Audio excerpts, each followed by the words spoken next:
Pada kesempatan kali ini, kami akan menjelaskan tugas Python for GA yang telah kelompok kami kerjakan. Pada tugas kali ini, kami menggunakan library genetic algorithm yang sudah tersedia di Python. Tapi sebelum menggunakan library tersebut, kita harus menginstalnya terlebih dahulu menggunakan command pip install genetic algorithm dalam konsol. Lalu setelah itu kita bisa langsung menggunakan library genetic algorithm. Cara penggunaannya adalah pertama kita perlu menginisialisasi kelas genetic algorithm. Ketika menginisialisasi kita memerlukan beberapa parameter seperti function yang merupakan fungsi yang akan kita cari nilai minimalnya. Lalu ada dimension yang merupakan jumlah variabel yang akan menjadi input dari fungsi. Lalu ada variable type yang merupakan tipe-tipe dari setiap variabel input. Dan variabel boundaries yang merupakan batasan-batasan dari setiap variabel input. Selain parameter-parameter tersebut, terdapat juga parameter seperti maximum iteration yang merupakan jumlah maksimal dari iterasi, max population yang merupakan jumlah populasi maksimal, lalu ada mutation probability yang merupakan probabilitas dari proses akan dilakukannya proses mutasi atau tidak, crossover probability yang merupakan probabilitas dari akan dilakukannya crossover atau tidak, dan parents portion yang merupakan porsi dari seberapa banyak parents yang ada. Setelah itu kita bisa langsung memanggil metode run. Metode ini akan menjalankan proses GA dan hasilnya akan mengeluarkan base solution, objective function, dan graph dari hasil objective function untuk setiap iterasinya.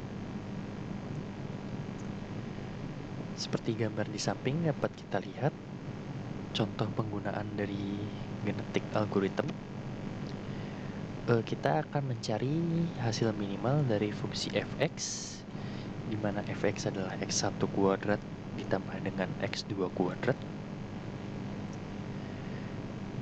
dan boundaries dari fx adalah min 10 sampai 10 untuk x1 dan x2, dan x1 x2 merupakan bilangan real.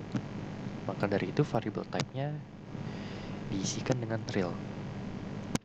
Dimensions bernilai 2 karena fx memerlukan 2 input yaitu x1 dan x2. Dan setelah di run, hasil terbaik kita mendapatkan nilai minus 3,087 untuk kali 10 pangkat 5 untuk x1 dan 2,583 untuk kali 10 pangkat min 4 untuk x2.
rendah yang didapatkan. Lalu selain contoh dari bilangan real sebelumnya, kita juga dapat menggunakan integer sebagai variable type-nya. Dan pada contoh kali ini kita akan mencari nilai maksimal dari fx, di mana fx adalah x1 kuadrat dan x2 ditambah dengan x2 kuadrat, dan x adalah integer dengan boundaries atau dengan batas min 10 sampai dengan 10. Karena kita ingin mencari nilai maksimal dari fungsi atau memaksimalkan fungsi tersebut, maka parameter objective function harus ditambah dengan tanda minus atau dikali dengan minus 1 agar model mencari objective function dengan minus paling banyak atau dengan nilai minus terbesar.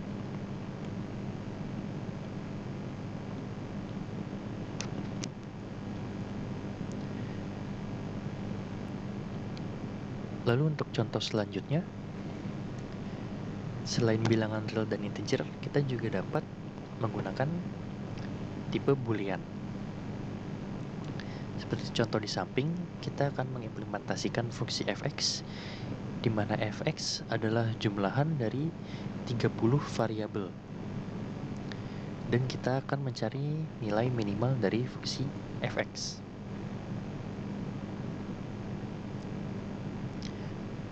Seperti dapat dilihat di gambar bahwa solusi terbaik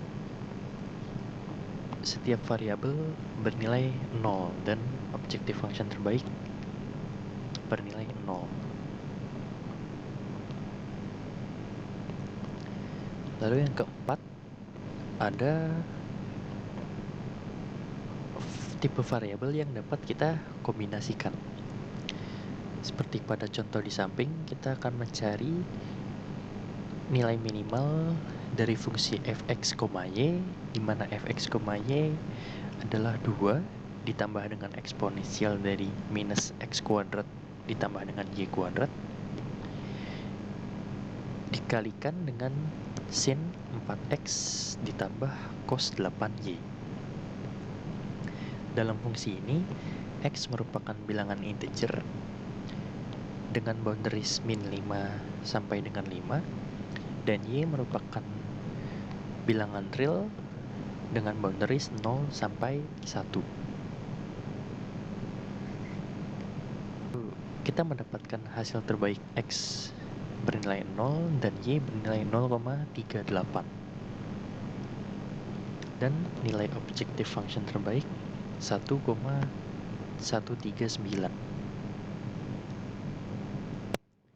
Lalu seperti yang saya jelaskan tadi, kita bisa memasukkan parameter lain seperti maximum iteration. Kali ini kita menggunakan 3000. Lalu population size kita menggunakan 100. Maximum iteration artinya tadi seberapa banyak iterasi yang akan dilakukan. Lalu population size adalah seberapa banyak populasi yang akan ada. Lalu mutation probability adalah probabilitas dari akan dilakukannya proses mutasi.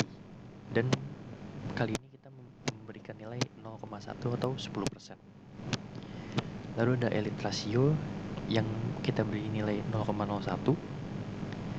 Ada crossover probability dengan nilai 0,5 atau 50%. Parents portion dengan nilai 0,3. Dan crossover type uniform. Demikian penjelasan tugas Python 4JA dari kelompok kami. Kurang lebihnya mohon maaf. Terima kasih.